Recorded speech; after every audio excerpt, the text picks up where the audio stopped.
next piece of safety equipment I want to discuss is probably the most controversial one, and that is the blade guard itself. The blade guard is this plastic piece here, and it just keeps your hands from contacting the blade.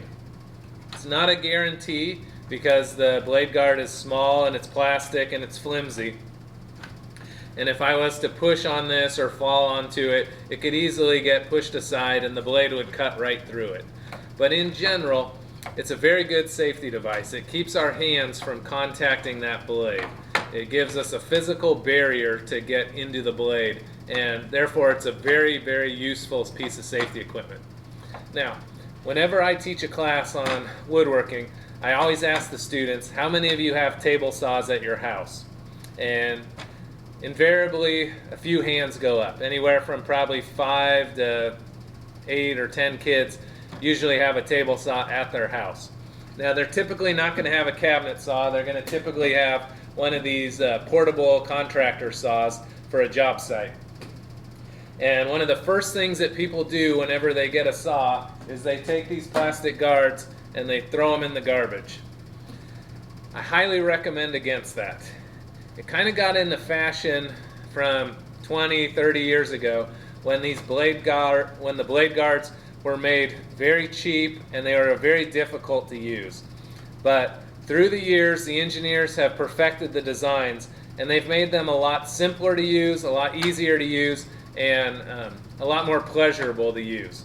And back in the day, people made the argument that, you know, it's just more dangerous having this clunky thing that doesn't work very well on my table saw. And that might have been true back in the day. But nowadays, pretty much every saw has this thing figured out, at least to some extent. And I highly recommend keeping this on the saw. I know lots of people take these guards off the saw. It's the first thing they do. If you watch all these experts on YouTube, you'll see them cutting without blade guards on. And they'll always claim, oh, it's for visual clarity. I want the viewer to be able to see what's going on.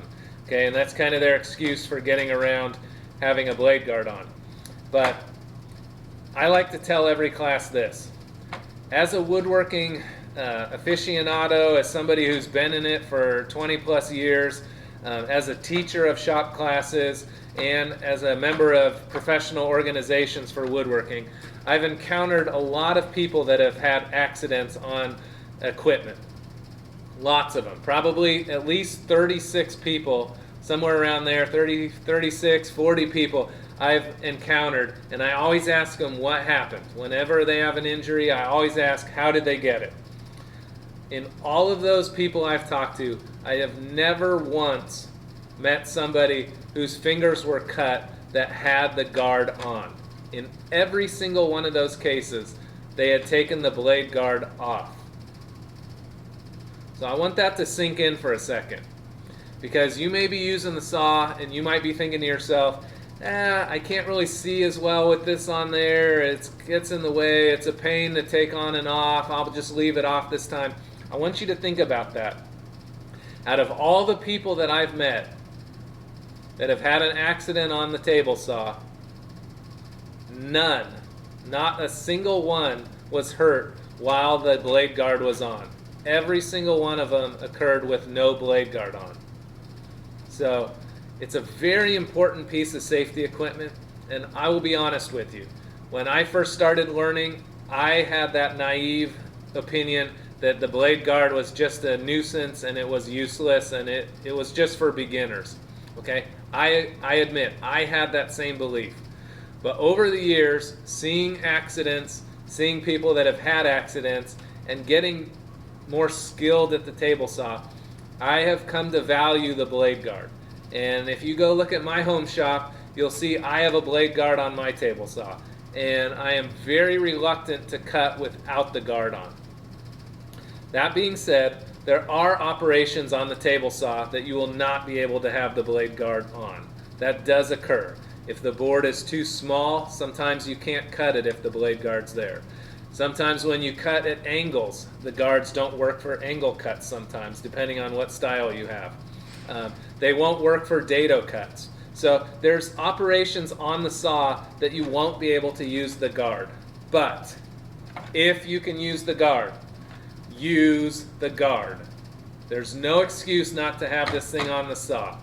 Every person needs to be skilled in how to take this thing on and off their saw very quickly. Take the 10 minutes to learn how to do it. It only takes seconds once you get good with it.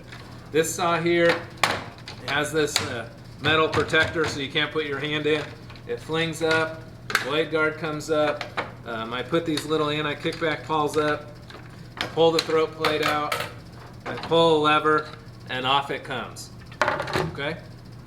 Riving knife goes in. Process is reversed. And I'm ready to cut. Okay? It reverses just as quick the other way too. Once you get proficient in how your saw works, you should be able to do these operations very quickly and very effortlessly. And I encourage you, take the time to do it. It's so important because the blade guard will help ensure that you don't get cut. When I talk about multiple levels of protection, this is one of those levels. Use it and use it often.